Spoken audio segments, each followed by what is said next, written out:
Welcome back to the Sports Complex on a Thursday afternoon. It has been a long week that I have not been here very much, but we got a lot to get into today. We got some audio from Sark talking to the media today, Patrick's Big Fat Poll today, some NFL, some MLB. We will get into some Cowboys talk, a little preview of the big game happening this Saturday, 2:30 against Rice.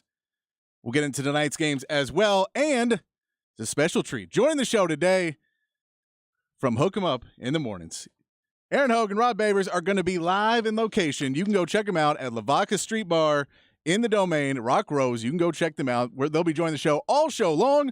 If you want to join the show, you can go out and join them out at Lavaca Street at Rock Rose. You can join us on the Specs text line 512-337-3776. And you can follow me on Twitter at It's Patrick Davis. But let's get the show started and welcome in from Lavaca Street out at Rock Rose, Aaron Hogan. Aaron, how you doing, brother?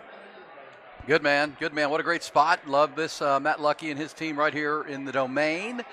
Beautiful Thursday afternoon. Plenty of parking there in the shade in the garage, so just an easy in. And here we are. Plenty of folks enjoying a happy hour. Starting their weekend, Patrick. The weekend starts on Thursday. There's college football tonight. And good vibe up in here. We're out here with our friends at Bud Light and Brown Distributing. So come on out. And I should say we have great prizes to give away. Things people are going to want to win that may make their weekend even better than they thought it could be. It may. And I'll tell you this, that it's going to be a fun thing because you can go out and watch football games. That there was college football last weekend, and it was fun to watch. There's football games with spreads under a touchdown tonight. Yes, several. Utah and Florida. The Minnesota game with Nebraska is right about that, right inside a touchdown. Yeah, good football. So a lot of good football coming tonight. We're going to talk a lot about Texas today because, the NFL, we still have a week until NFL, so not a ton of NFL to get into. But Sark did talk to the media today. And so I wanted to, Aaron, go through some of these clips, get us a little bit more ready. I know y'all be talking about it tomorrow morning as well. But sure. If we want to go through some of these clips here, I'll play them for you. We'll get our takes on these. But basically one of the first things we'll get into, let's just play the opening statement, get you set up for what we're ready for, getting ready for Rice 2:30 on Saturday. Just to kick it off, as I touched on Monday, it's an exciting time. And I think our players did a really good job this week of being present day in and day out. It was something that we really challenged them with. We came in Monday morning for the team meeting. You could feel that everybody was a little giddy. They were excited. They knew it was game week. They wanted it to be game day on Monday. And the reality of it is we needed a good week of preparation. And we just challenged them to be present each day and to focus on what we were working on today. And I think that they did that all the way up and through practice this morning, really kind of focused on what they need to do. Ultimately, we're going to learn a lot about our team here on Saturday, of kind of who's in the right mental space, who's in the right physical space to perform.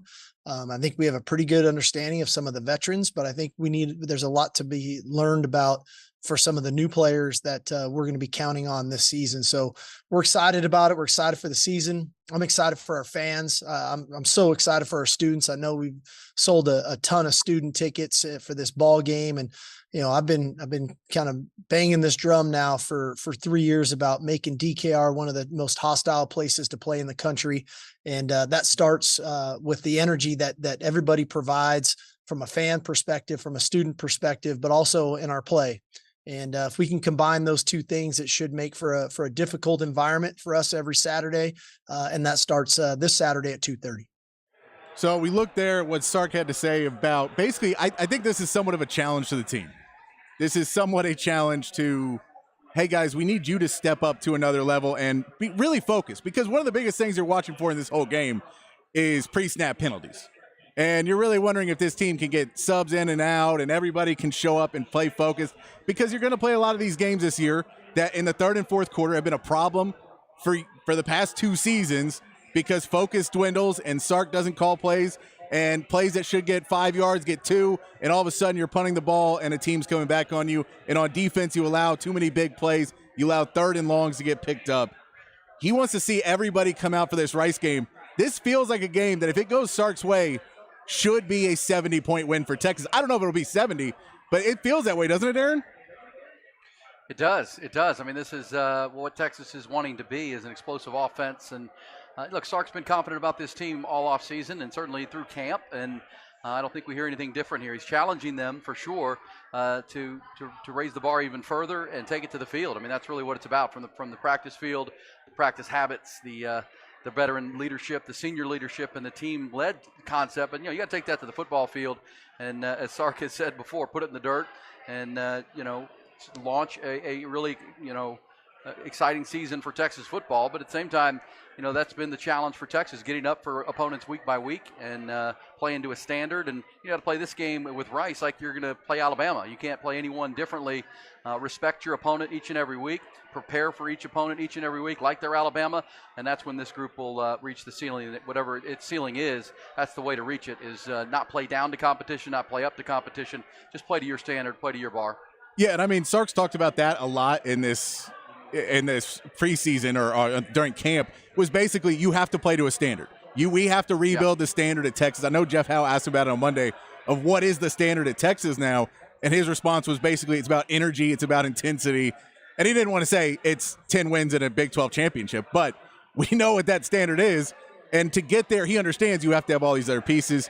One of the other big factors going into this game, though, is how many players are actually going to get playing time. We know that, we know who's starting, but you hope, again, it's a blowout. But Sark was not so ready to just immediately give up and say that everyone is playing and everybody will get in. And here's Sark today when he was asked about the plan for playing backups. Now we're going to go play. We're going to play like we need to play. And, I think in a lot of the positions, we're going to roll a pretty fair amount of our two deep, because we have to, from a weather standpoint. It's going to be in triple digits Saturday. No one knows exactly what the heat index will be on the field Saturday at 2:30, but I'd imagine, it's going to be up there pretty good. And so we're going to have to make sure that we've got a good rotation going at all the positions. Quinn's going to roll. Quinn's going to play. Hope he plays great. If an opportunity presents itself, we'll try to get those guys in, but more importantly, it's make sure we've got our rotation right at all the other positions and that we're executing and playing good football. And speaking of the rotation, here's Sark's very long answer about if Arch or Malik are in the backup spot. We'll find out. There you go. That is his response to if Arch or Malik earn that backup spot behind Quinn Ewers. But this is kind of the attitude you want to have. We know it's not real. There's also been, we've seen Nick Saban not releasing a depth chart, and he's clearly a little bit more ready for the Texas game and wants to figure that out. There is a bit of gamesmanship between Sark and Saban of not really wanting to show their hand too much. So it feels like everyone's going to play just because Sark doesn't want to show you too much. That's correct.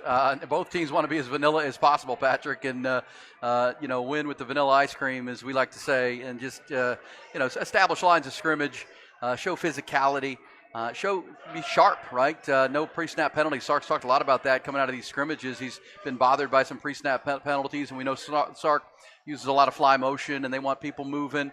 That takes some orchestration and chemistry to be on the same page and not be jumping off sides. Those are the things that are going to bother you in this game. The Longhorns are 35-point favorites, but neither Texas nor Alabama wants to show a lot. I mean, certainly on the Alabama side, Nick Saban has said this week that all three of his quarterbacks will play. Don't judge anything on who runs out there first, second, or third. We're playing everybody. And obviously Texas has the concern that you got a brand new offensive coordinator, defensive coordinator there, a new quarterback, whoever that's going to be. So Alabama has the home field advantage and that huge element of surprise. And Texas, they've got everybody back, and Saban knows a lot about Sark and what he's going to, what he's all about, what his DNA is. Same time, you're not going to, I'm sure you've got a special package and a special game plan installed just for Alabama that you've been working on all off season, sprinkling in here during camp to really, put in play next week. You don't want to show much of any of that this week against Rice. You shouldn't have to show much of any of that. Play a very vanilla base brand of football. You just want to be sharp. You want Quinn to be sharp. You want Quinn to be accurate and have great footwork. You want the running game to be able to line up and get after a Rice team whose best players, Patrick, are in the backfield. They're on the outside. They're at quarterback. They're as Rod will tell you, they're in their secondary. Their lines of scrimmage simply don't match up with Texas, especially with the improvement that we believe Texas has made on the offensive line and the defensive line. Now, strengths of the team potentially. Texas should be able to win this game with the home field advantage, the heat, the depth, and the lines of scrimmage. Yeah, and the lines of scrimmage is big. And one of the things you want to see is, and Saban brought this up too about his quarterback when he was asked about it, but you want to see it at Texas is everyone all offseason has talked to Texas about, it's about the team and I'm not worried about it. And, all the running back room especially, I don't care how many carries I get. I want one of those guys, whether it be Baxter or whether it be Brooks, to try and take the spot against Rice. And I think that's going to be a big one because we know the O-line for Texas should be handling its business in this game. Yeah. But I want to see one of these running backs step up and say, no, I'm the starting running back. I think it should be Jonathan Brooks. But if he doesn't want to do that, if he's not able to go and break those tackles, and we know Roschon and Bijan were 1 and 2 in yards after broken tackles last year in the Big 12. That you're gonna have to get out and break some tackles. If Jonathan Brooks can get out and do that, if he can pass block well enough, I don't think there's going to be a huge amount of rush. But that running back room for Texas, that's a big part for me of watching this Rice game because you can go out there and make a statement, and you need to go out there and make a statement because the depth chart is still moving. The depth chart isn't set for what's going to be happening to Alabama. And I know Sark has his ideas, but we know Keelan Robinson's going to get his amount that he got last year, at least. We know that, you're going to give reps to Baxter and Brooks, but if Brooks is in there, he needs to go and take this game over and early and just beat him down to make it look like he is a world beater. I want to see that in this game. What are you looking for from the running back room? I think you said it. And Sark, I didn't hear Sark today, and I'm glad you're playing these. I get to hear them. But for the first time, I wasn't able to tune in to his availability. But Sark said on Monday when asked what the most, the positional group you're most interested in seeing hit the field on Saturday, he was pretty clear it was running backs and said it was basically when you're trying to replace the guys you mentioned and we all know, Roschon and Bijan, you just want to see who's going to grab that. And it's one of those things, if Jonathan Brooks doesn't, even if he's even with Cedric Baxter and C.J. Baxter, as we always say, if it's even, CJ's leaving because if he's a true freshman who just got here and he's even at this point, dead heat with the guy in Jonathan Brooks who's been here and in this system for 2 years already waiting his turn, and he can't beat this guy out and really establish himself as a starting running back, then you can kind of see where that position is going to go into the season. That C.J. Baxter, the true freshman out of Orlando, who was the number 1 back in the nation in some services, that talent's going to win. Sark has shown clearly with Xavier Worthy year 1, Kelvin Banks last year, he'll play young guys. He doesn't care what your grade is. If you're good enough, he's going to play you. And he's going to play the guy that gives him the best chance to move the football.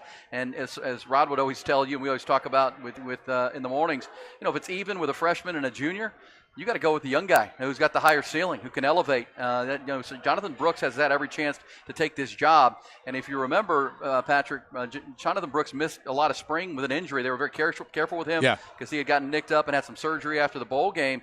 And so C.J. Baxter got here in January. He went through the spring.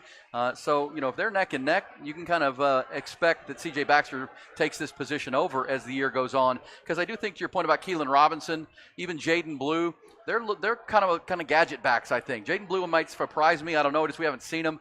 But his stature, his size tells me he's a little bit more of those, specialty backs, which Keelan Robinson is, who's going to be the jet sweep guy, the get him in space guy, use that electric speed to get on the edges and on the perimeter. You need somebody or a couple of backs to, pound the middle of the field. Now, be that power running game. And is that Jonathan Brooks? Is that C.J. Baxter? I think, as we said, with the vanilla game plan, we'll learn a lot about that on Saturday between those two. And I agree with you. I'd like to see Jonathan Brooks grab this job. He's waited his turn. He's played behind some great backs. And I'd like to see him shine because he did have a really good bowl game in the Alamo Bowl. I'd like to see him pick up with that and take that into the Rice game and then into the rest of the season. Yeah, and when you talk about what Sark likes to call and having those backs of Keelan Robinson and what we think Jaden Blue might be, and Savion Red is going to be there. They got that moved over to running back. Those gadgety backs, they're great. Sark loves them too much, though, at points. We saw games where he would rather put out Keelan Robinson and things than Bijan or Roschon and get away from the run game too much. That's a big reason why I want one of these running backs to really take over and go, hey, I get that Bijan Robinson is gone. You still need to run the ball with us, because we are going to go out there and get you the yards. And I think if either one of them doesn't step up and take it, it's going to be easier and easier for Sark to fall into what's more comfortable, which is dropping back and having Keelan pop out as a receiver and not necessarily just straight up run the ball, which in the third and fourth quarter of games is so important for you to beat down that D line with some run blocking. Because if you're pass blocking and they're just running at you all game, those old linemen don't really get a push and knock over and get pancakes and stuff that they want to get in the run game. And I just think it's important to run the ball, and you're going to need one of those running backs to get Sark to want to do it. I am going to play a clip here. This is Sark today talking about the running back rotation going forward, and we'll come out of that. I think that's a good question. And it might be a little better one next Monday coming out of the game, because there's going to be some feel here on Saturday. I'm going to have to get a feel for just kind of how it looks, what it feels like, the way these guys are running, the way they're pass protecting, the way their knowledge base of the offense in game looks like, feels like. And so I'd love to tell you, hey, what happens Saturday is going to be how it goes. But I think there's going to be some moving parts to this thing and some things that are going to have to adjust and shift as we move forward. So that might be a better question for after the game or on Monday of kind of what it looked like and then what it might look like moving forward. And that's where, he won't even admit to what I don't think he knows yet, because there's a big difference between practice players and players in a game. But Aaron, you've seen this Sark play calling. He does seem to get away from running backs at times. Yeah, well, he had two great ones last year, and I think as the year went on, he learned that, sometimes with a young quarterback, you just have to saddle up your backs and run. Think of that Baylor game late, and second half against Baylor, Iowa State game. You can become that way, but I think at the end of the day, Sark is what he is, and he wants his offense to be diversified. He wants to use all his weapons. He recruits to that, Patrick. He doesn't, limit himself. He wants as many toys as he can have, and he promises, or at least tells those guys they're going to play and they're going to get their chance. We're going to feed everybody. So I do think that maybe comes into some of the things he does. But he wherever he's been, he's had a 1,000-yard running back. That's wherever he's called plays, been the head coach, he's had a 1,000-yard back. That's you can put it in stone and look back on Sark's record as an offensive coordinator and a head coach.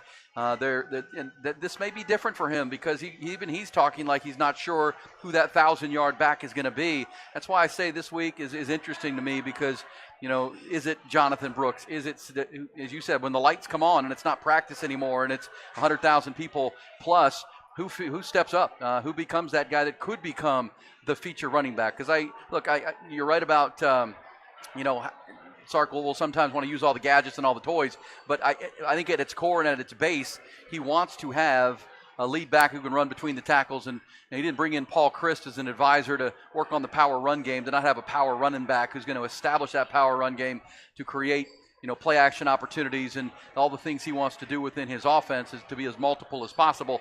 Who is that going to be? I think I heard Sark just say that I'll be interested to see. Who steps up. I think he'd like it to be Jonathan Brooks. I really do. And establish himself in that role. Because going to Alabama, you want to know who that guy is, or at least have a really good idea who you really believe in.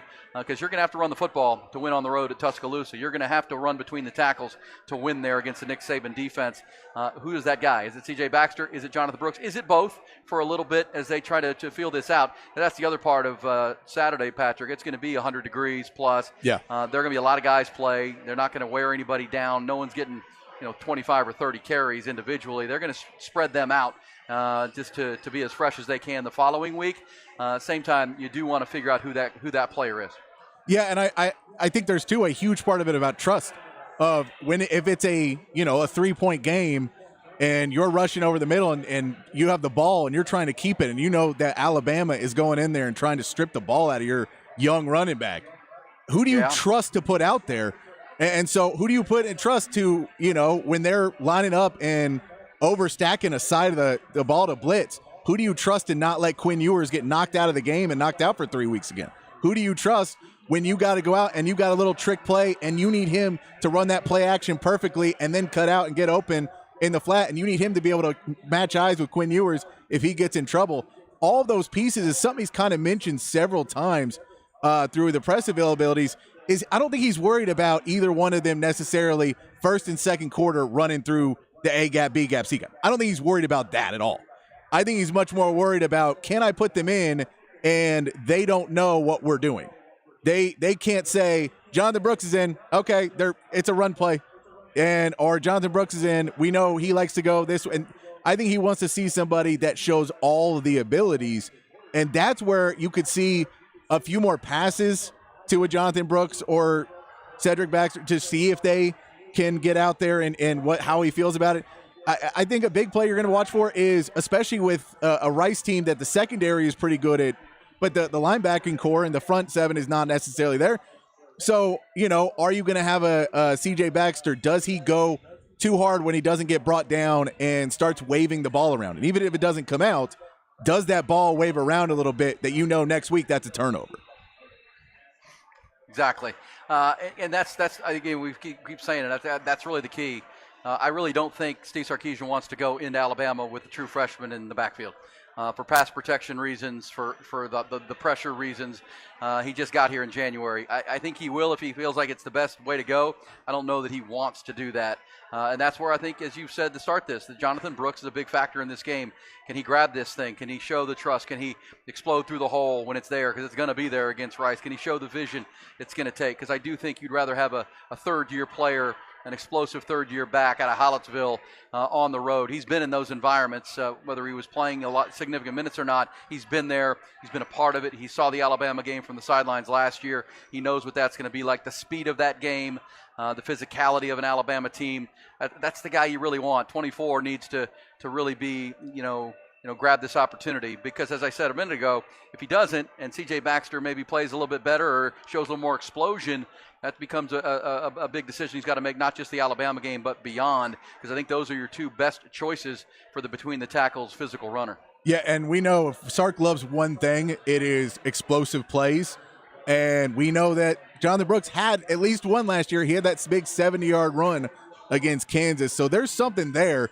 When we talk about some speed. Exactly. And if we talk about C.J. Baxter, Sark was asked as well today. He was on a Zoom call with the media and his media availability. He was asked about freshmen playing, and it's not surprising that you're going to get a lot of guys in the rotation, but we heard him say earlier that we're going to try and play our starters as much as possible. Here's Sark when he was asked about how much playing time the freshmen will see on Saturday.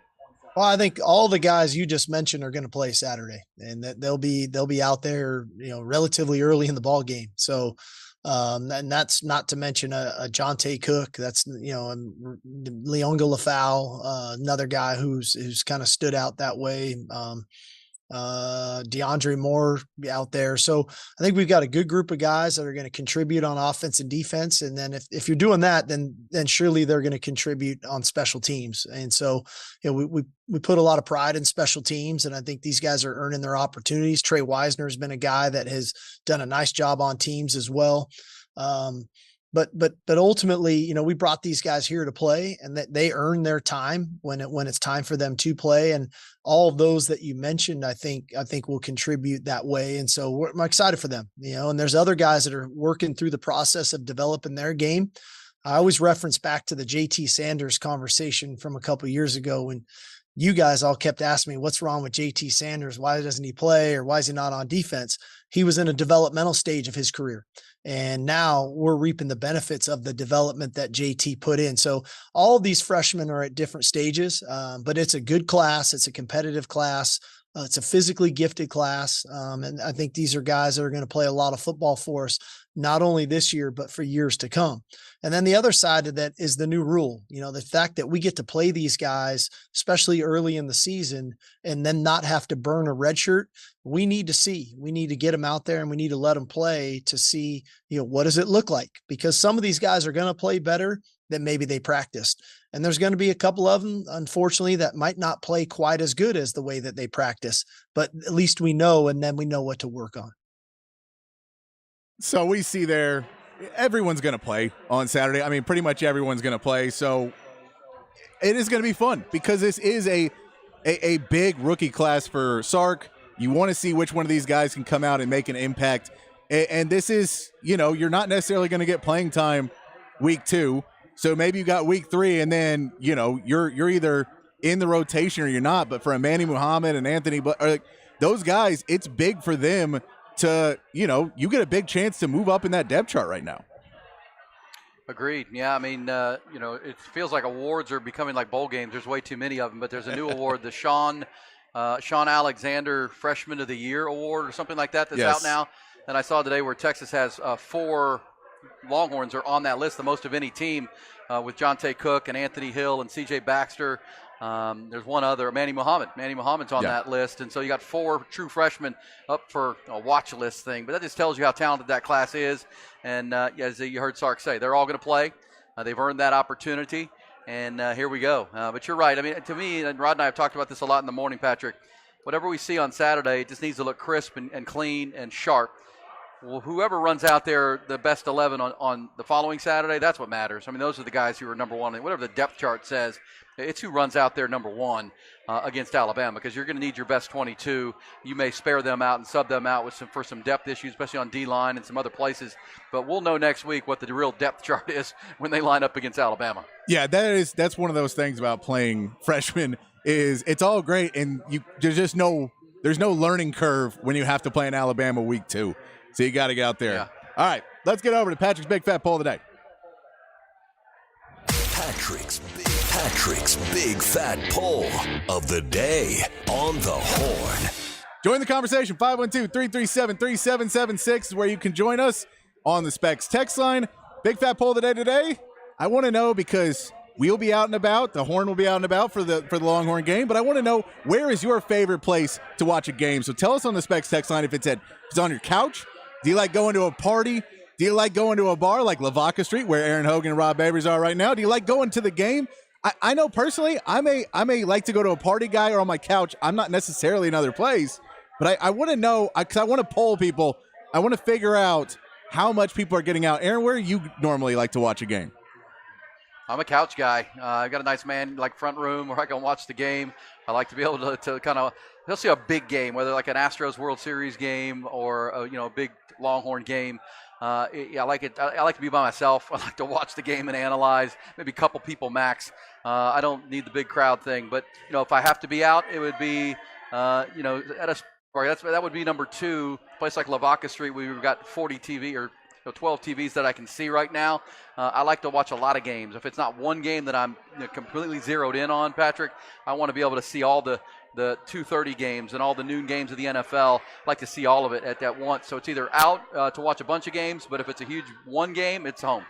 Yeah, no, I agree. And that's what I'll say. The way I have the question phrased is, where's your favorite place to watch the game?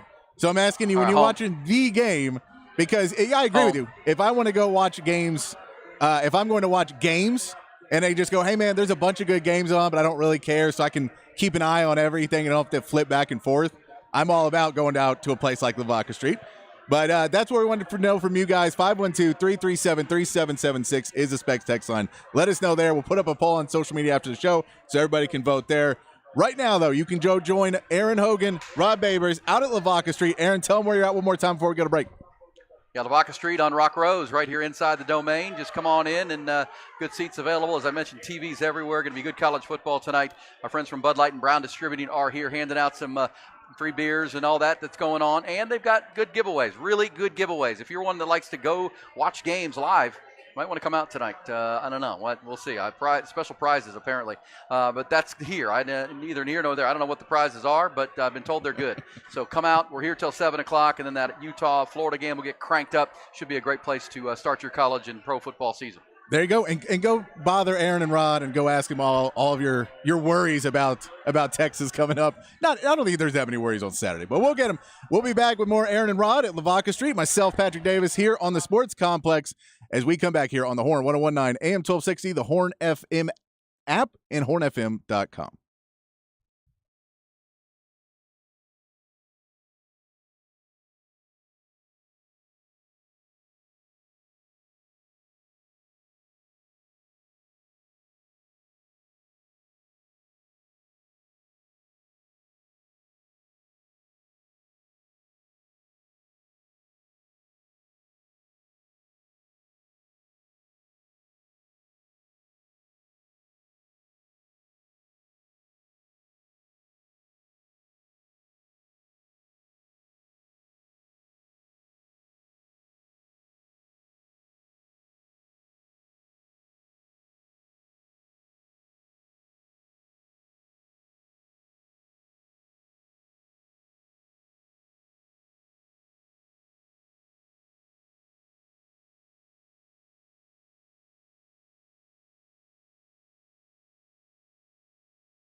Back on the Sports Complex here on the Horn.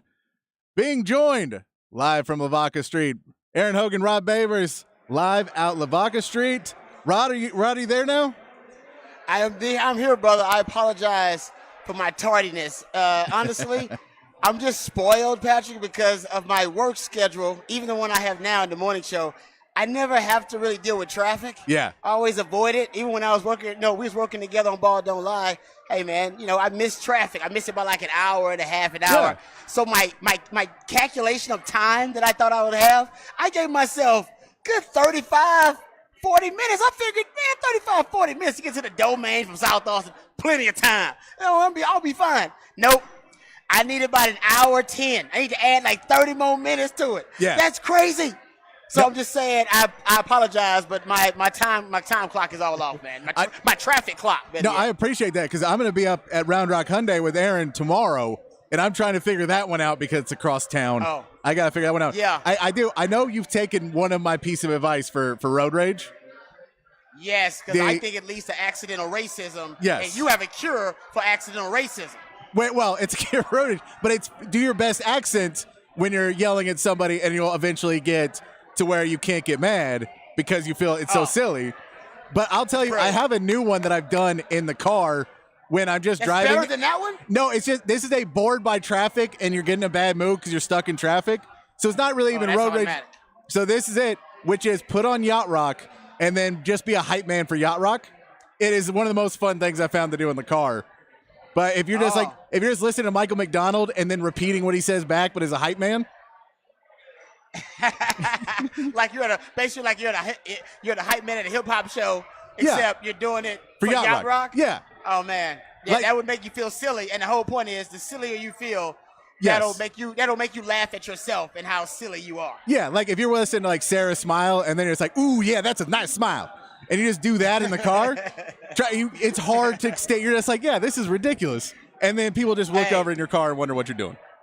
I advocate. You know what? I second that. I'm all about. You should now start keeping a list of ways to avoid road rage, because road rage can lead to bad stuff. You go home in a bad mood. You and wifey get in a fight. You mean to the kids. Accidental racism. There are a lot of negative side effects of road rage, and all of your suggestions can avoid that. So I'm all about it, brother. I'm all about it. Yeah, and not only that, there's also the fact that there's more and more people getting arrested for pulling out a gun on somebody and just being like, hey, I have a gun in this car. Like, none of us are moving.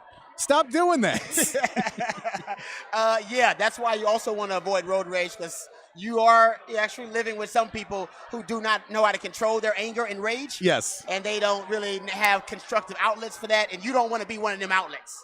So Exactly. that's why you want to avoid it too, yes. All right. Well, since I got you, Rod, let's do some NFL news, notes, and nuggets, because I know that is Let's do it. one of your favorite. Of course, the big news today was that TJ Hawkinson signed a 4-year, $68.5 million contract. I believe like 45 to 47 of this is guaranteed. Huge contract. He is, in my opinion, probably 5th or 6th best tight end in the league. He is now the highest paid tight end in the league. When we see the running back market has bottomed out at the lowest level, tight end market apparently not. The market is reset with TJ Hawkinson. Is this going to be an outlier that Minnesota did, that's a Minnesota, or we know Travis Kelce is now, I believe, the 5th highest paid tight end. He said he's okay with it, but he's 5th. That seems a little low for the best tight end, or at least the most used tight end, whether he's best or not. How much you have to use him if you're Minnesota now to make this worthwhile? I'm with you. I'm a little surprised that he got it. I don't know who his agent is. His agent's obviously damn good at his job. I'm with you. I think the bigger story is about Travis Kelce, who is the best tight end in the league. You could argue, if you're just looking at receivers, regardless of position, just receivers in football, targeted guys in football, Travis Kelce is among your top 10 most productive receivers in the game. He's a tight end, but in terms of what he does in receiving, he's last year this is amazing. He set career highs in targets with 152, receptions with 110, and touchdowns with 12. Those are wide receiver numbers. Right? No, how about this? In his career, all right, he has 7 straight seasons with 1,000 yards. No other tight end in NFL history has had more than 4,000-yard seasons in a row in their entire career. He's had 7 in a row now. And the thing about it is, Patrick, they get him on a discount. Like you said, he's the 4th or 5th highest paid tight end in the league now. What is Patrick Mahomes? Patrick Mahomes is the best quarterback in the league. Travis Kelce, best tight end in the league. And Patrick Mahomes is the 7th or 8th highest paid quarterback. Travis Kelce, 4th or 5th highest paid tight end. They're the best at what they do. This is why Chris Jones is saying, you know what, man, I might hold out to week 8 because I'm the 2nd best defensive tackle in the league. Hell, y'all won't even pay the best quarterback in the league or the best tight end in the league, which is his number 1 weapon. So I don't know if y'all gonna pay me. So you know what? Either pay me or trade me is basically what he's saying. And this is the point too. This is why nobody should sign a team-friendly contract ever again. Because both Travis Kelce and Patrick Mahomes signed team-friendly deals. Probably the team-friendliest deals in the history of the NFL, if you're breaking it down in context. And yet, the point of a team-friendly deal is to sign the best players around them while you're giving them a discount so y'all can win more games. The Kansas City Chiefs didn't sign Tyreek Hill, let him go. Best receiver in the league, potentially, and Patrick's number 1 weapon or number 2 weapon. And then they're going to potentially let Chris Jones go, too. They don't want to pay him. Where's the beef? Where's all the money from these team-friendly deals for the Kansas City Chiefs? You got rookies starting in your secondary. You overhaul the offensive line with 1 draft. Everybody on your starting lineup pretty much is at a discounted rate. Where the hell's the money and why don't you want to spend it? Yeah, I know. When we talk about Jerry Jones and he needs a capologist to fix everything, Kansas City has got it. Basically, they pay Andy Reid, and I'm sure the food budget for Andy Reid is pretty big. Other than that, I don't know how much is there. But this is like, if you said it right, if you look at Kansas City and you say Travis Kelce misses 3 games, that's it. But you know an injury for Travis Kelce. Who's the number 1 wide receiver for Kansas City behind Travis Kelce? No idea. Is it Sky Moore? I mean, they want it to be Kadarius Toney, but everyone's wanted to be Kadarius Toney for the last 4 years, and it hasn't been. So I don't think, you can't count on Kadarius Toney to show up and be that guy. They don't have – there's not even another guy that's in kind of waiting. When you talk about Hawkinson, he's got Justin Jefferson.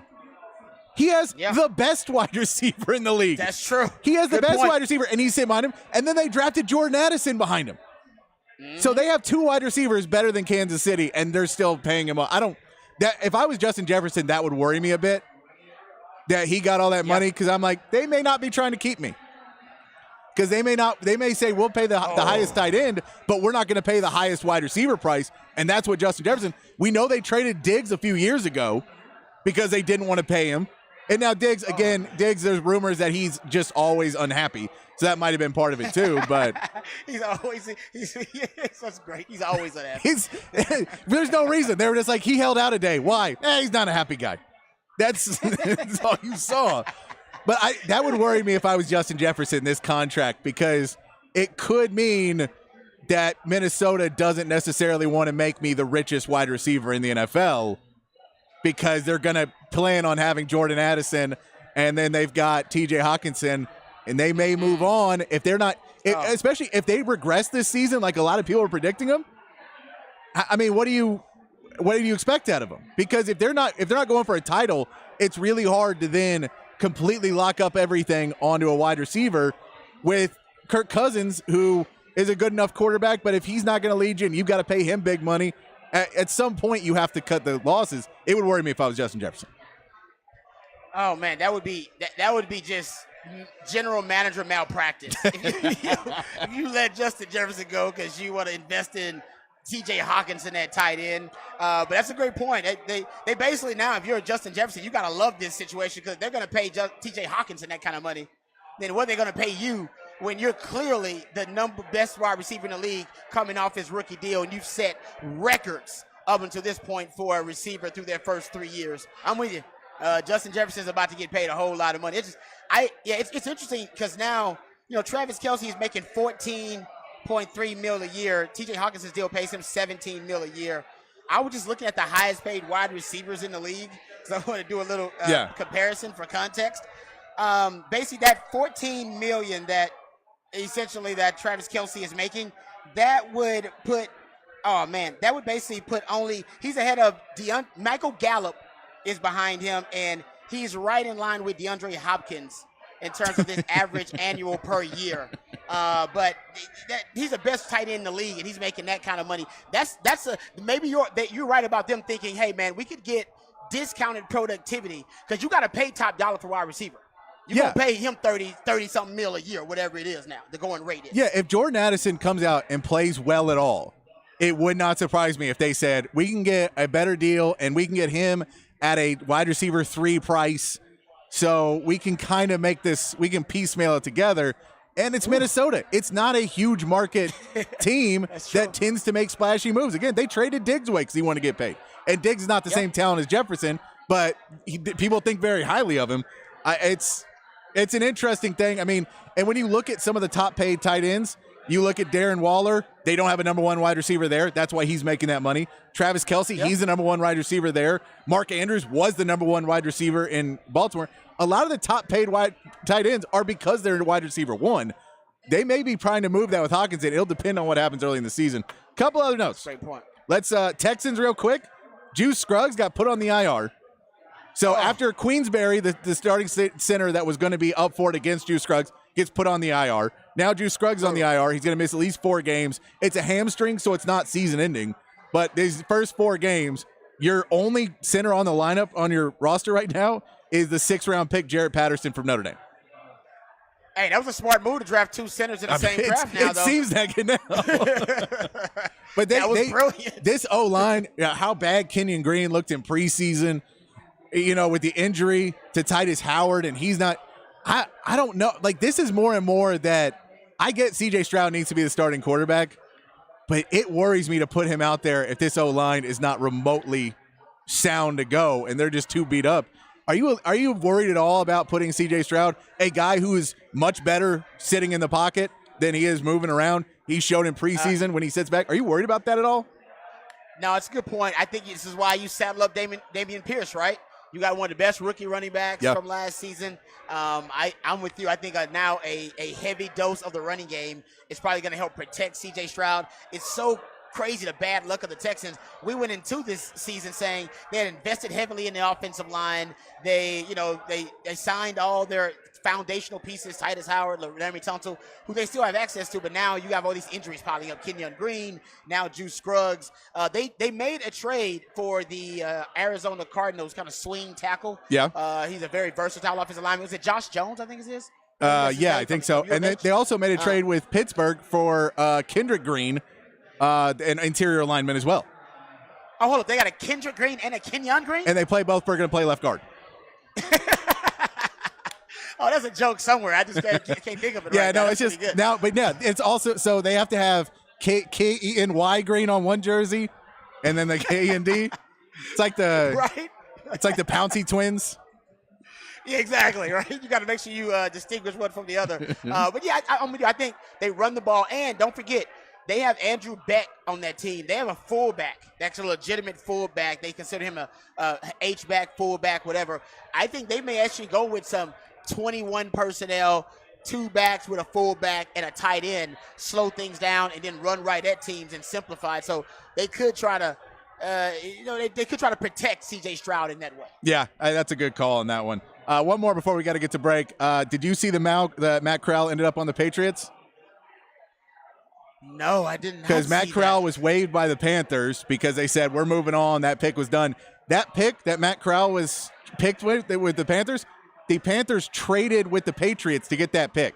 So that 3rd-round pick they traded with the Patriots, the Patriots now have both players they drafted with the picks they got from that and Matt Corral. Real Bill Belichick move to get all of it. But that's apparently one of the reasons why they left their guys off the roster is they ended up with Matt Corral, picked him up on waivers, so now he is the backup for Mac Blake. And I thought they really liked Bailey Zappi. I did too, and he's still on the practice squad. Okay, there you so go. He'll be their quarterback 3, but they're kind of in the same position as the Cowboys. We have a guy that we think is our backup, and then we have this other project we want to have. But if we waive him, someone else is going to pick him up, so we have to keep him on the roster. And it's just a roster spot. But we'll get into Cowboys here in the 6 o'clock hour because there's some worrying things that have happened since the 53-man cut. We got to take a break.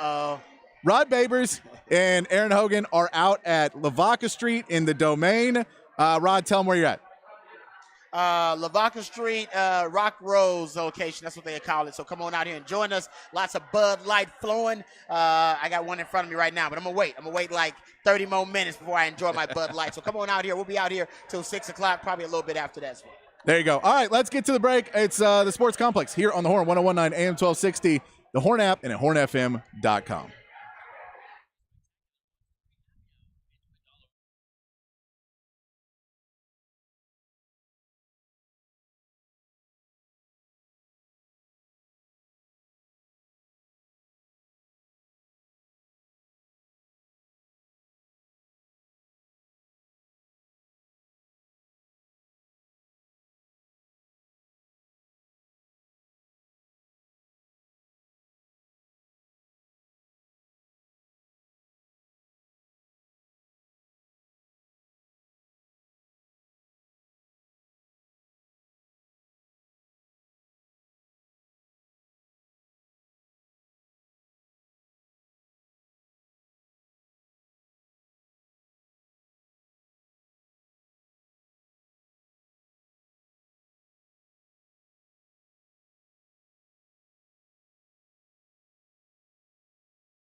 Back here on the Sports Complex, here on the Horn.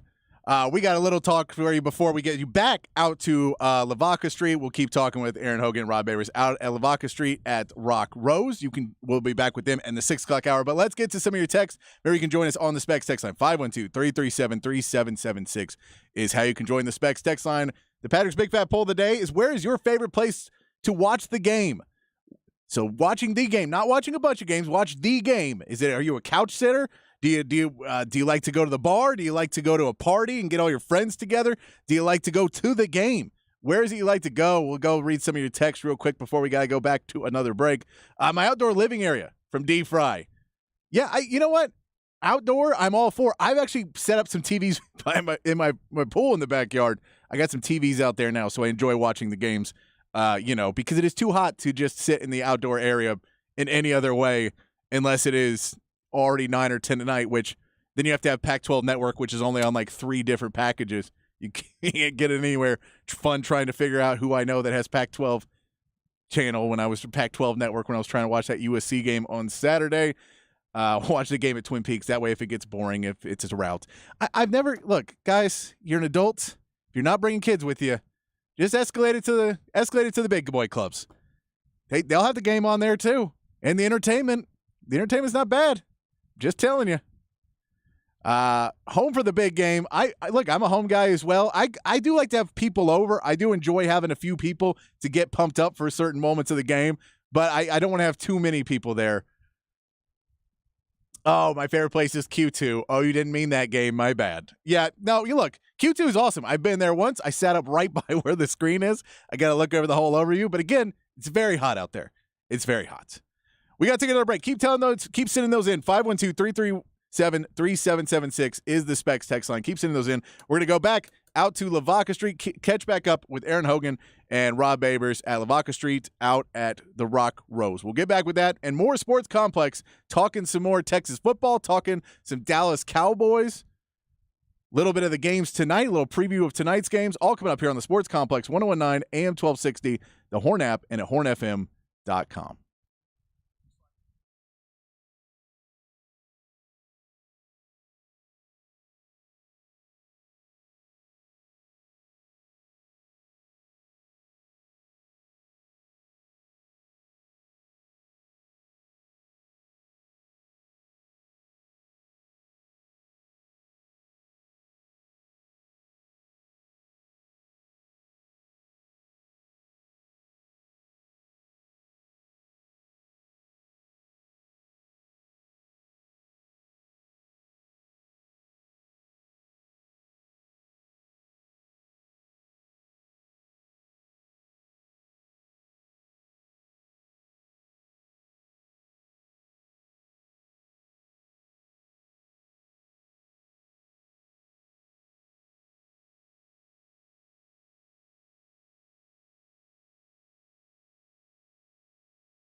Back on the Sports Complex here on the Horn. Hour 2. We got Aaron Hogan, Rob Babers out at Lavaca Street up at Rock Rose. You can go join them for the next hour. They're going to be hopping back on me here in just a minute. We're going to talk a little Cowboys, something that I've noticed in the 53-man roster cuts that gives me a little bit more worry about this team. Still think they're going to be good, but a little bit more worry. We'll get into more of the previewing the Rice game, what to watch for with Rice. We'll get into more of that tomorrow as well. We're going to keep talking about Rice and Texas as we keep going along. And a couple big games tonight, Florida versus Utah, Nebraska versus Minnesota. We'll get into all that coming up here in hour 2 of the Sports Complex.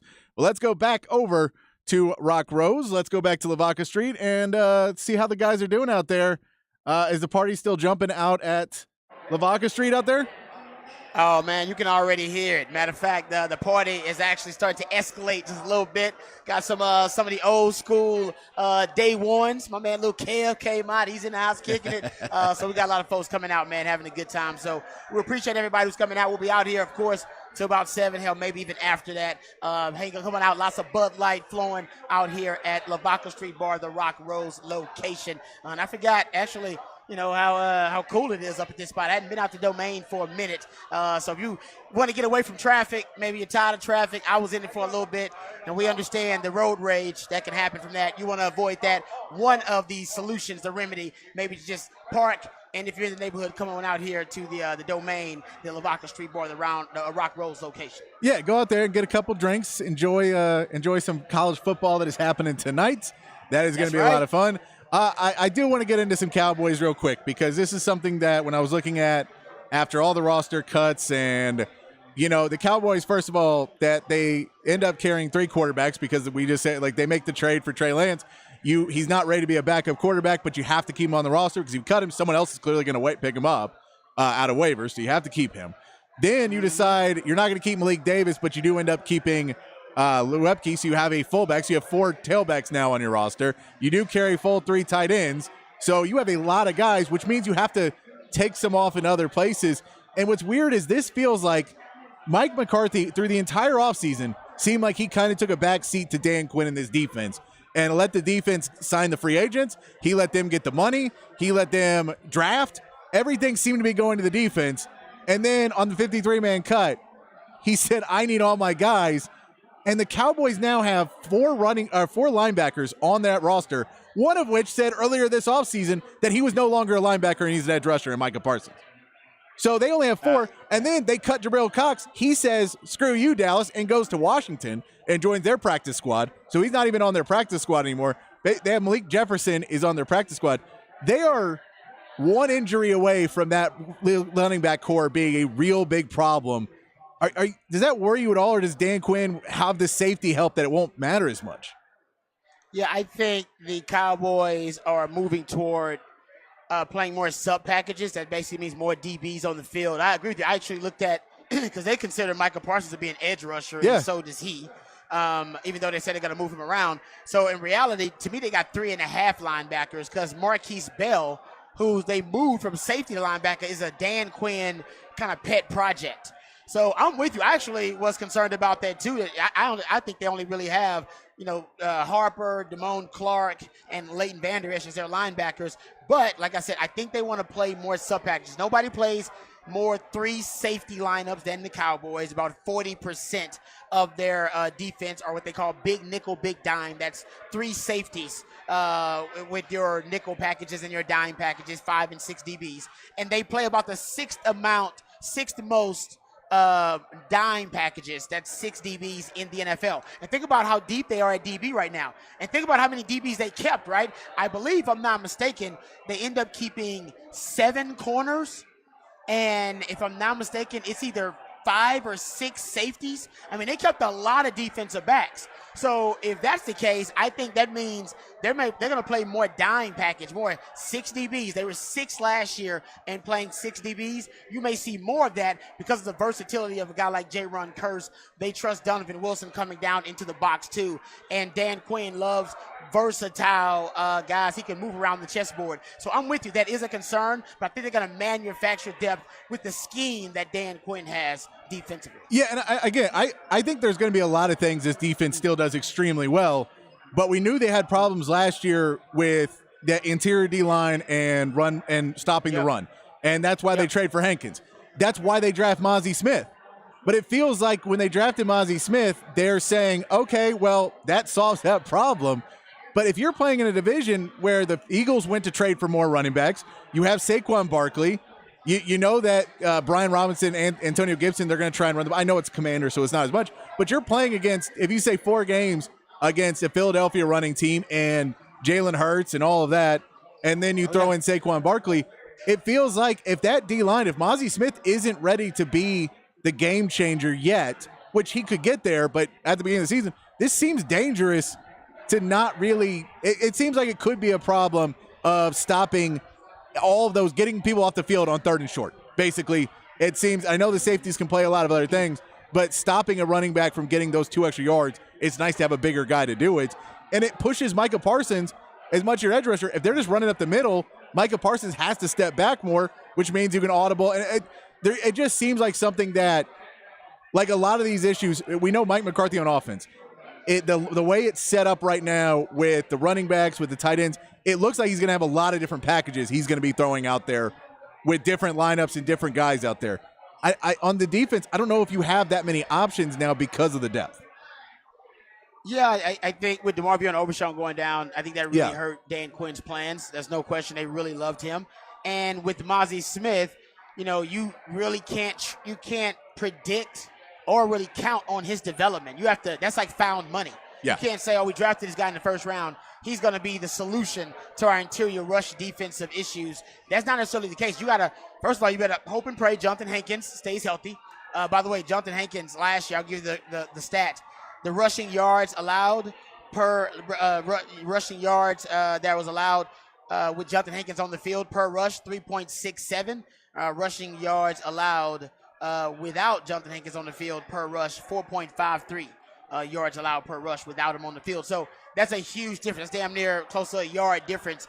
He's a difference maker stuffing the run in the middle. So if he stays healthy, they'll be fine. It was last year when he got hurt and Leighton Vander Esch got hurt. Remember, both of those guys got hurt at the same time. And Leighton Vander Esch was a big part of their successful run defense, especially in the interior. Their defensive success rate against the run when Leighton Vander Esch was on the field, it was the 2nd best in the NFL. When he was off the field, that defensive rush success rate dropped to 32nd. Yeah, it was the worst in the NFL. That's how bad it was. So I think if Leighton Vander Esch stays healthy, Jonathan Hankins stays healthy, you don't have to worry about that. But the contingency plan, I'm with you, would be development of Mozzie Smith, or if you're Dan Quinn, you got to figure out schematically some other way to fix that problem. I think they'll be fine at corner if that happens. Last year teams attacked him with the corner. They figured out, they remedied that issue with the trade for Stephon Gilmore. But you're right, man. That's probably the one vulnerability of this Cowboys defense is still the interior rush defense if Jonathan Hankins or Leighton Vander Esch and or both of those guys are not available at one point. Yeah, and it's just one of the many, because again, I get you want to, the Trey Lance trade, I'm not as opposed to it. I think once you pretty much get to day 2 of the draft and you're in pick 3, round 3, round 4, you're kind of taking crapshoots anyway. Those are much more lottery ticket picks.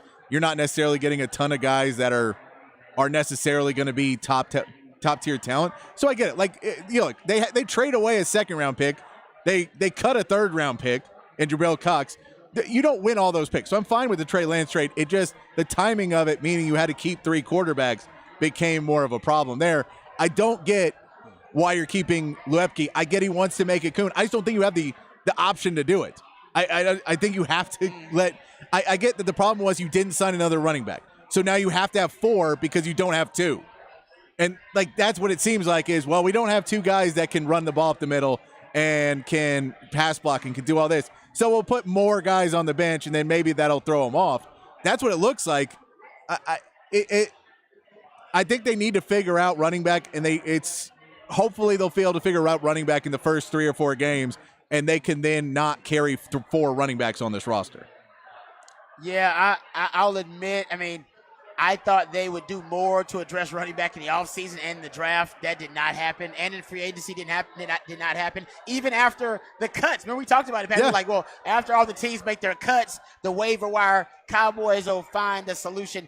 They really have not. I mean, pretty much they're depending on Tony Pollard coming off the injury, and they're depending on, Deuce Vaughn for. And matter of fact, Deuce Vaughn, that was a great job them evaluating.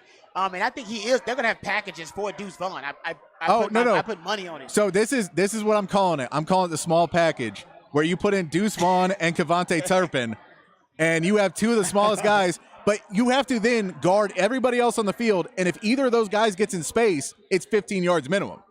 So I like that, Yeah. because they've done it a couple times in preseason. I'm calling it the small package, though. I'm trying to get that to stick. But you're going to have a hard time convincing a locker room full of guys to name a package the small package. it's Deuce Vaughn and Kevontae Turpin.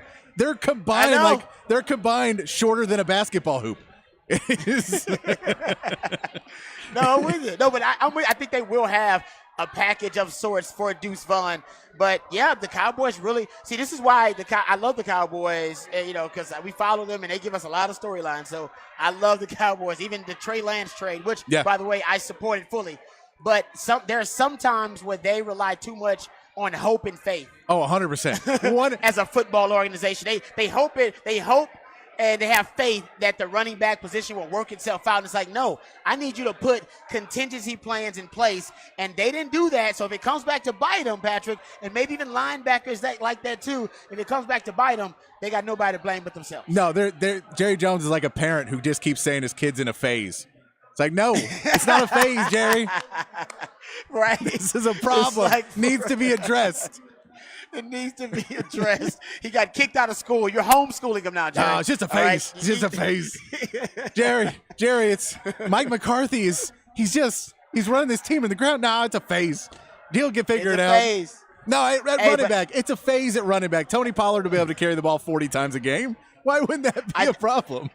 No, I do think the Cowboys are working themselves out of some of their bad habits. We know this. Yeah. Because you watch them, they're active on the trade market now. That's something that, you and I and my man Harge, we all agree they got to be more active in trying to acquire value in that way. I actually love the fact that they acquired a quarterback. Listen, the Cowboys have drafted 7 quarterbacks in the last 30-something years, okay?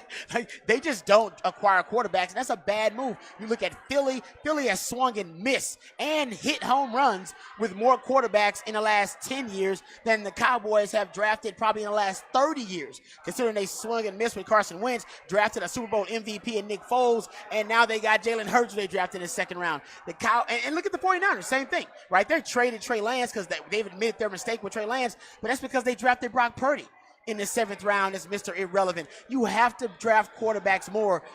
The Cowboys didn't draft Trey Lance, but at least they acquired a quarterback to give themselves options. No, and that's the Patriots, who are notorious for drafting. They just picked up Matt Corral on the waiver wire, who is a 3rd-round pick that a lot of people were high on out of Ole Miss. He was supposed to be the next guy in Carolina until Bryce Young gets drafted the next year and takes the job. But that he was set up to be the next guy and gets hurt in preseason.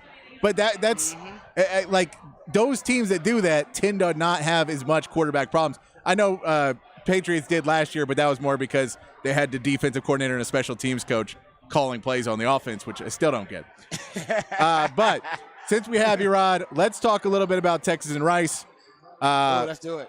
I was talking to E earlier, and one of the things that for me this game is one of the biggest things I'm watching is the running backs. And if Jonathan Brooks or C.J. Baxter can separate themselves as the back that can do everything, can hold on to the ball, carry it tough, don't look like it's ever flailing out, that can pass protect, that can bounce out on a route and have good enough hands, can get open in space, can read defense, all the things that they're going to have to be able to do, can run to the outside, can run in the middle. So Sark can have a guy that's versatile. I want to see which one of them can step up and take that so Sark doesn't have an option to run more gimmick backs like Keelan Robinson or Savion Red or what Jaden Blue might turn out to be. The running game is this. Are you watching? Do you expect a running back to take over, or is this going to go 50-50? I'm with you. And even Sark was also asked what position he's most excited about watching in game one, and he referenced the running backs too. So you and Sark on the same page, and I'm on the page with you guys. I can't wait to watch the running game. Guys, whether you're in a slump, being able to, have your success with the ladies, or whether you're in a slump in a athletic sense where, you can't hit the ball, or, you can't catch the ball, whatever your definition of slump may be. I think right now the Texas running game, they could potentially be in somewhat of a slump in the post Bijan and Rojo era. And if there was anything that represents a slump buster, or any school that would represent a slump buster on the schedule, it will be Rice. Yeah. Because Rice's rush defense is terrible. They allowed over 5.3 yards per rush last year. That was the 8th most opponent average rushing yards per carry in the country. They also allowed 181 rushing yards per game. That's a huge number as well. So if Texas actually decided they want to just make this a really boring game and run the football 45 to 50 times, they probably could do it, and they probably would be successful. I don't think Sark will do that, because Sark likes the spectacular. He likes the aesthetically exciting offense, so he wants to give the crowd something, that'll get them pumped up. He wants to give them a reason to get pumped up and get excited and get loud. So I don't think Sark will do that. He also wants to see his young quarterback, Quinn Ewers, make some big plays. All right, but I do think for the running game, if you're asking me, that's the number one thing I'm watching, because if you can't run the ball versus Rice, the truth is, guys, we're going to have some issues running the football all season long. Yeah, and that's the slump buster. Exactly, and he talked about it even in the media availability today. He talked about, we played a little bit earlier, him talking about, well, I don't know. Ask me on Monday who the starting running back is going into week 2, because I don't know. And I think there's something to be said of practice reps versus in-game reps, that, when you're talking about playing in front of a big crowd at DKR, if that becomes something that people get extremely hyped up for, and it becomes something where the player all of a sudden becomes more explosive, or can, just focus on that next level, or they become less. Like, I'm more curious. I don't think there's as much Jonathan Brooks, but less I've seen of CJ Baxter. If he gets wrapped up by a Rice player and tries to fight it off, and that ball starts to come out, because against Alabama, that's a fumble, that's a turnover. And so I think there's going to be a lot of who can I trust to be in there and pass protect if they overload and they blitz. Who can I protect my Quinn Ewers? I need you to protect Quinn. So who can I trust there? And I think that's going to be protect my Quinn. I think he needs to do that. But I'll tell you, I do think they're going to run the ball plenty. I'll play this clip right here from Sark today speaking to the media. But he was asked today about how much of the playbook is available in week 1, because we know him and Saban are both going to be holding as much back as they possibly can. And I know he says, hey, we're going to go out there, but once you get up 14 points on Rice, then you maybe slow it back a little bit. Here's Sark today speaking to the media about how much of the playbook is available in this week 1 game. I think one of the challenges with the first game is, you don't know what they've been working on for the last 8 months, just like we've been working on things that, they've been working on things. And so what you try to do early in the first game, especially, is you try to run things that you feel like the players have a really good understanding of throughout training camp. And so that regardless of what front you might get, regardless of what blitz you might get, regardless of what coverage you might get, that the players can operate it and execute it. And then as you navigate your way through this first ball game or so, making those adjustments predicated off of what you're getting, what are they actually calling, how are they playing, and then where do we need to adjust? And so we're the playbook's in, we feel very confident about what we've installed.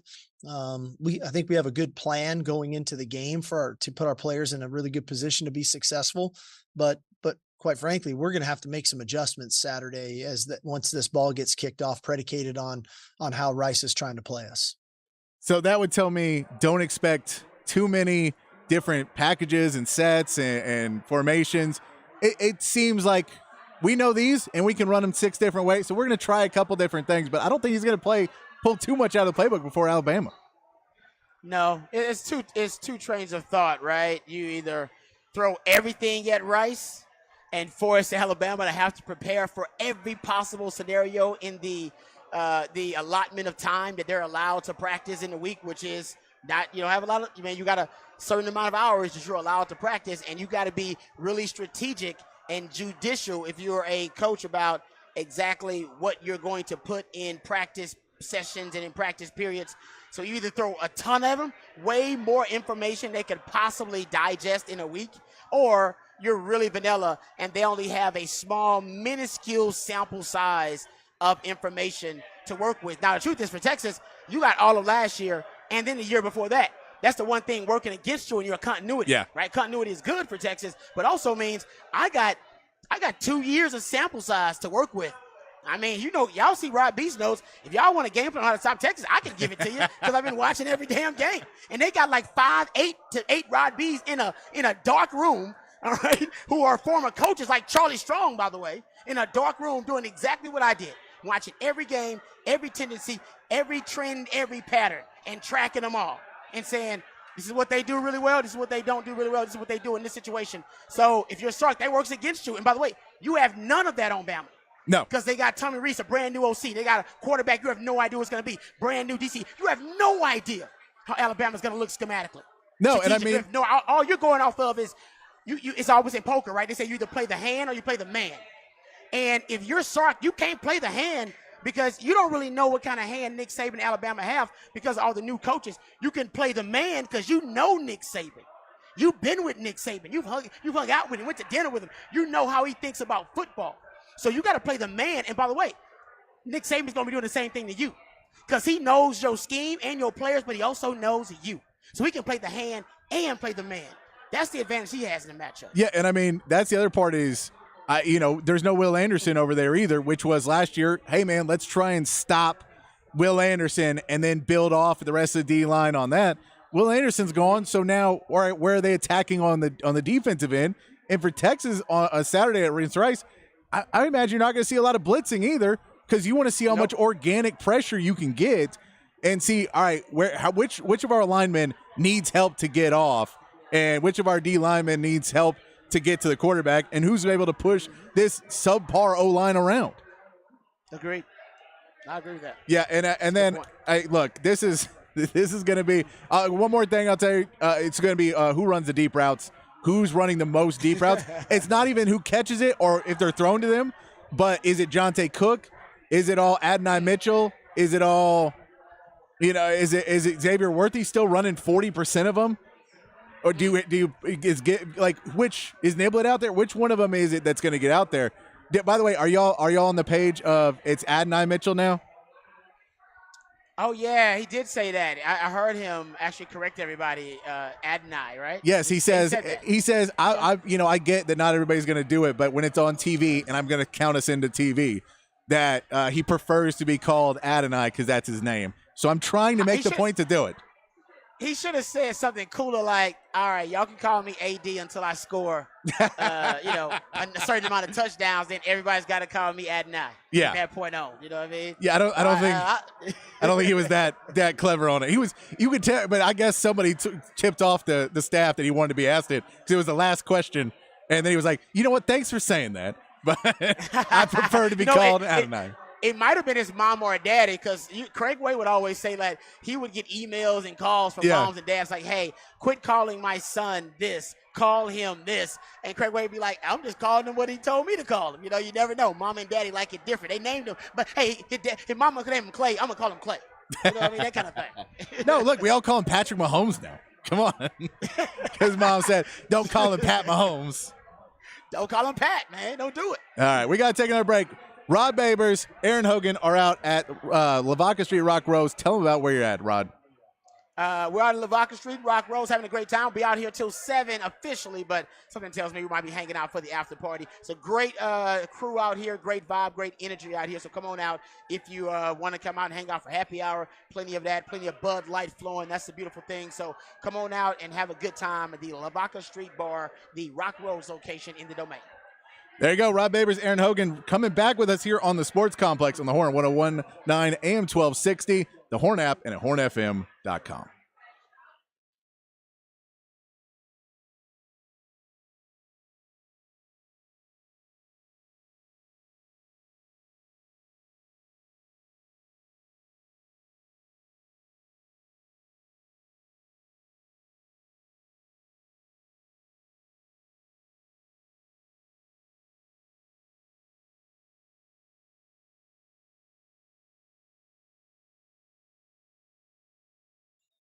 Hey, Longhorn fans, Patrick Davis here. I want to tell you again about some of the best Longhorn apparel you can find.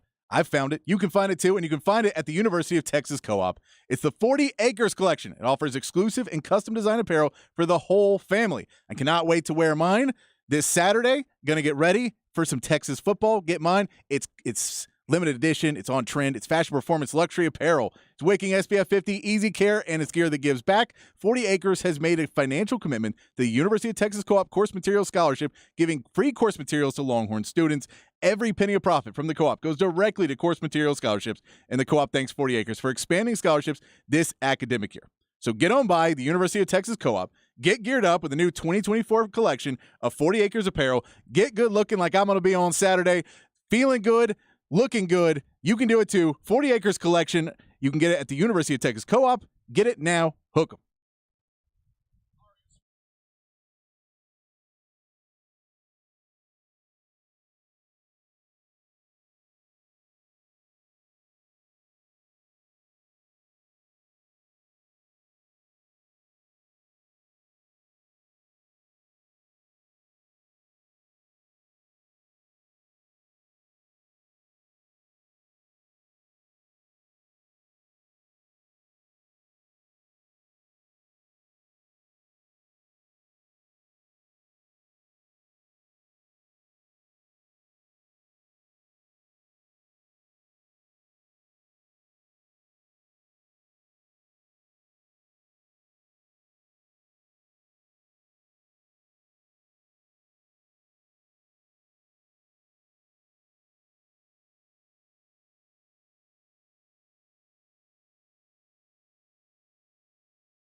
Back on the Sports Complex here on the Horn as we're chugging right along on a Thursday afternoon, getting you ready for kickoff Saturday and getting you ready for kickoff tonight. Joining us down at Lavaca Street at Rock Rose, Aaron Hogan, Rod Babers. Aaron Hogan back on the show with us. Aaron, is the party getting started down there for Thursday night games? Yes, it is. You know, as I mentioned earlier, it's been when I got here at 4:45. It was already popping, the early happy hour crowd, and it's just steadily grown from there. They're ready to watch good college football tonight and really start the football season. The talking season's over, and it's time to play some ball. Yeah. All right, let's get into it then. Let's get into what's happening. Of course, the big story is Florida-Utah is the big game tonight. There's also Nebraska-Minnesota. We'll talk about that in a second. But the big game is Florida-Utah. The big story is that Cam Rising not ready to come back after that injury in the bowl game last year. He is in street clothes. He was listed as probably not available. That's why the line is a little bit closer, that Cam Rising is not going to be in this game. So you're going to get Bryson Barnes under center for Utah, Graham Mertz, the transfer out of Wisconsin for Florida. It is going to be a little bit of a struggle for both these teams trying to figure out a new quarterback. How much of a shock is this, or how much of a change is it for Utah? We all know Cam Rising. People think of him extremely highly. Does it become a problem if he's not in this game? Does it give Florida a chance to win? Well, sure. I mean, but I think it's not a shock in that he got hurt in the Rose Bowl, which is in January, and the coaches obviously and the medical trainers that they've kind of known this was coming. And we in our Ian Rod B top 20 countdown, we talked to an expert or an insider out from Utah, and he talked about that they hadn't been planning on Cam Rising. They know they're starting with Florida, then they play at Baylor. They got UCLA week 4. They understood that their schedule's tough early, but they're not going to rush Cam Rising back. And it's he's only 8.5 months post surgery. So I think the point of that is, Patrick, they haven't had Cam Rising all through the spring, through the summer, and even into fall camp. So the kid who's going to start the game tonight has been running with the first team. This isn't like someone who got hurt right as camp was ending, and now they have to figure it out. They've been planning for this. So I think being at home, they've won 14 straight on their home field. As we mentioned this morning, Florida is 1-7 in their last 8 road games with Billy Napier as their head coach, and that was with Anthony Richardson. So now they're with Graham Mertz. I'm feeling Utah tonight. I think if it's inside a touchdown, that number that just above 3 is a little heavy for some people, but I'm not going to trust Florida on the road just yet under a second-year coach with a quarterback that I don't think is that special.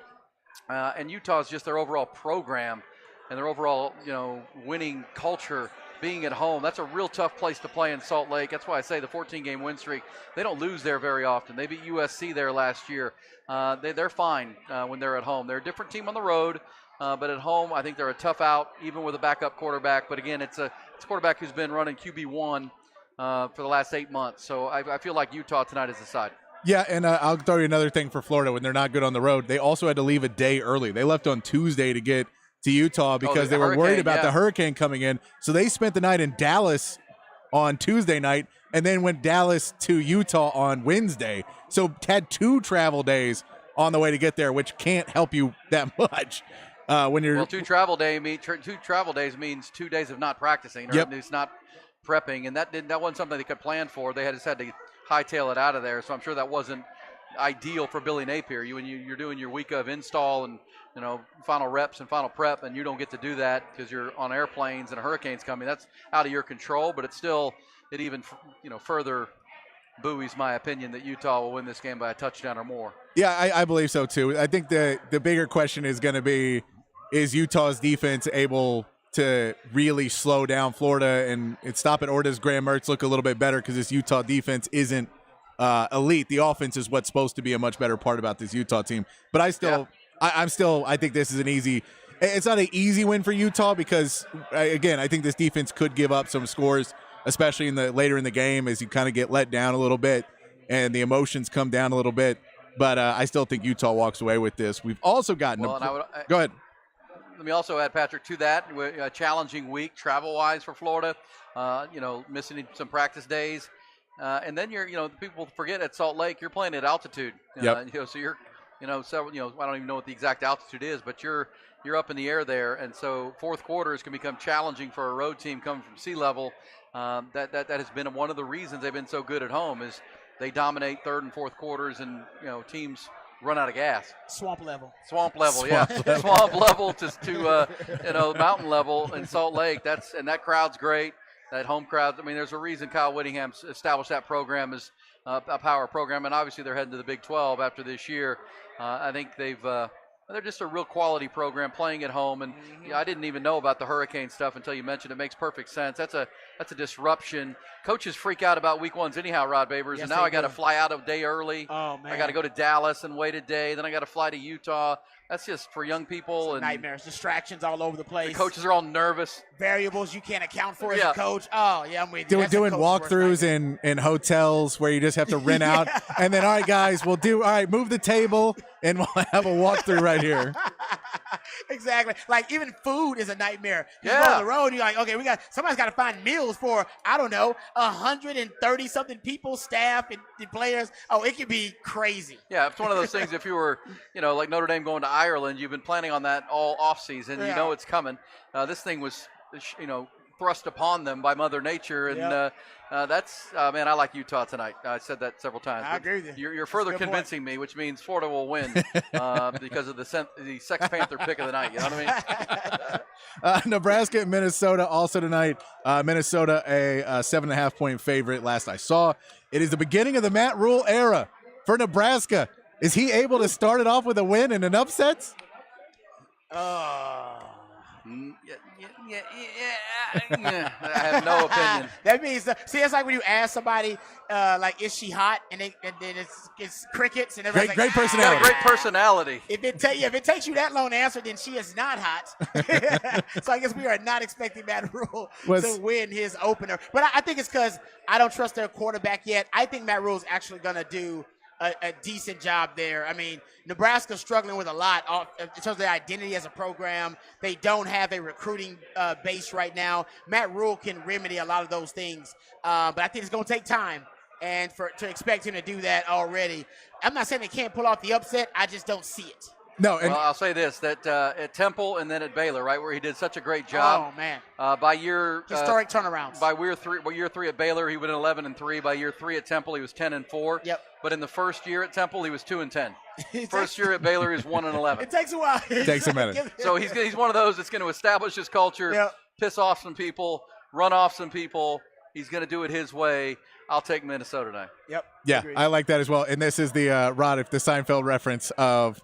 Is she hot? She has great eyebrows. That's Nebraska. Who cares about eyebrows?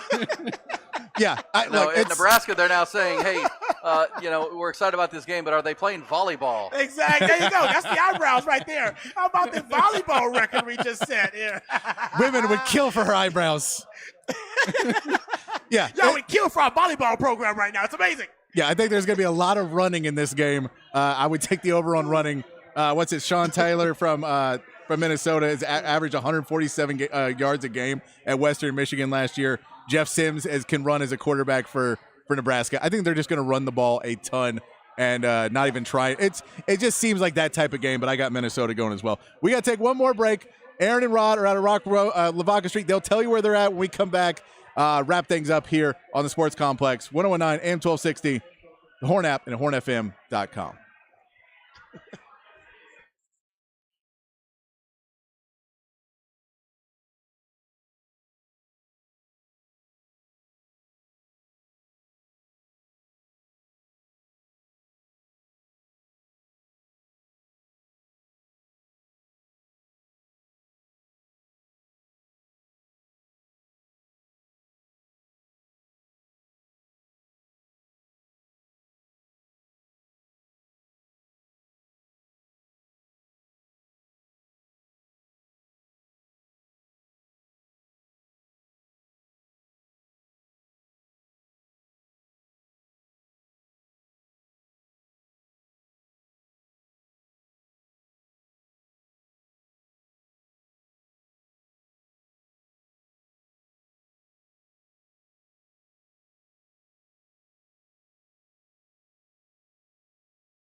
Back on the sports complex, wrapping things up here on the Horn.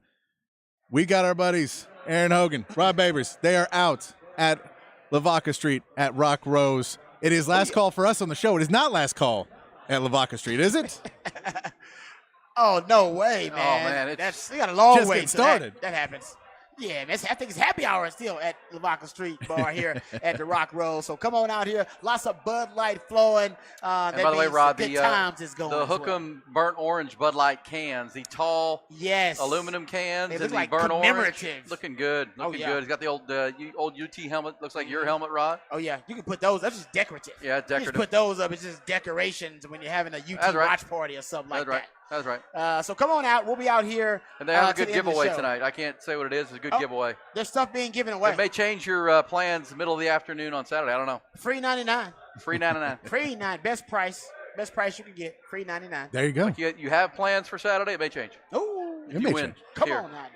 How Yeah, about that? I mean, May. and that I could be say may. anything. That could be anything. Yeah. It could be anything. But you want to get out there to Lavaca Street to go say hey to them. A couple other shows we'll give you for last call. Roxy Roken Amplified Heater at Antone's tonight. Slurp the World is at Chess Club, and the Swift Drag is at the Coral Snake. Lots of good music happening, lots of big games, and the best way to check out the games is go down to Lavaca Street and check out our guys down there. Also, tomorrow, I will be out with Aaron Hogan.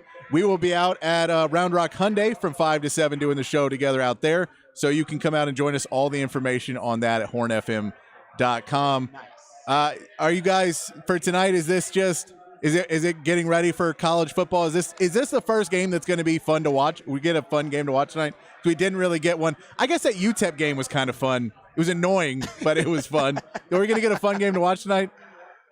I think you'll get some. I think early on that Utah-Florida game could be pretty interesting. I think it'll be really fun early on. Yeah, I do too. I think that's obviously SEC, Pac-12, soon to be Big 12, all the things we talked about. That'll be a 4-quarter game. It That's should what be. you don't get in the preseason. It's what you didn't get last week as Notre Dame blew out Navy, USC. That game was decent until into the second half. But Yeah. I think we're going to get a 4th-quarter game. I picked Utah by a touchdown or more, but I think the altitude, the travel issues for Florida. So I think we're going to get a game that's in the 4th quarter. And you're like, man, this is we got football back. And no Cam Rising. Yeah, no They Cam could have Rising. pulled away if they had Cam Rising. Yeah, no Cam probably. Rising. It'll stay close. They'll just run the football. Yeah, so that's what you don't get in the month of August. You don't get 4-quarter football games typically. Yeah. That it I is. agree with Go check it out. Lavaca Street up at Rock Rose. Thank you to Aaron Hogan. Thank you to Rob Babers. I'll be out with Aaron Hogan tomorrow at Round